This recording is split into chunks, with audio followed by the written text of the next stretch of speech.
For me, the connectedness, the strategic alignment and being able to bring people on board and getting consensus is probably what I can really add to a business.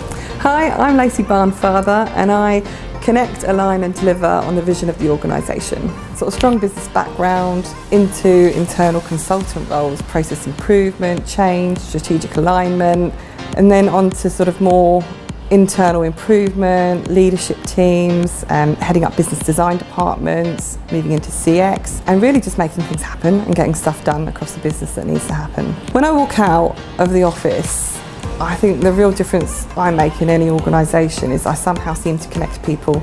So whether it be process work and I'm doing end-to-end or customer journey and experience and it's a more formal connection, or actually it's things that I understand are going on and I'm like, you need to go speak to so-and-so. Linked with connectedness is alignment, and so that's the other thing that comes through. So in the work I do, often it's linked to the strategic direction, and we often find that things aren't aligned in the way that they should do, and I end up creeping back up the scale all the way back up to the C-suite really to make sure that they're aligned. And I'd say that's been the massive value add I've probably had in the last few placements. Business's lack of identity, so over the last sort of 10-15 years you've seen this whole diversify thing. Now it's all about what purpose that you've got, and it's clarity about what that purpose is and what that business is here to do, versus businesses are here to make money and shareholder value versus what their purpose in the world is. The why is spoken about a lot right now in terms of, you know, why are we undertaking the change, why are we here as a business, and on that side. And I think there's even a step beyond that in terms of if you've got the why understood and that's being communicated, is making sure that people believe in that why or not.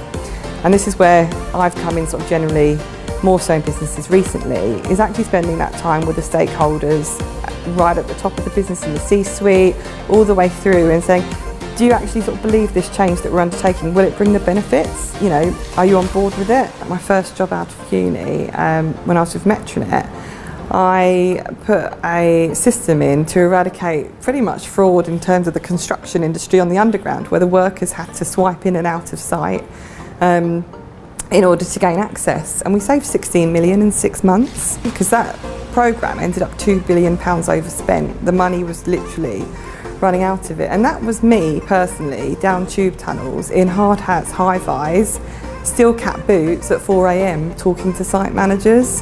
The merger between Orange and T-Mobile was, you know, it was a really big step up.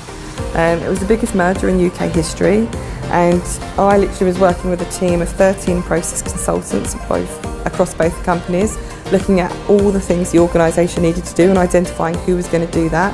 So that was great because that was something really sort of delivered, dusted, and we brought value to that. So I'm really proud of that.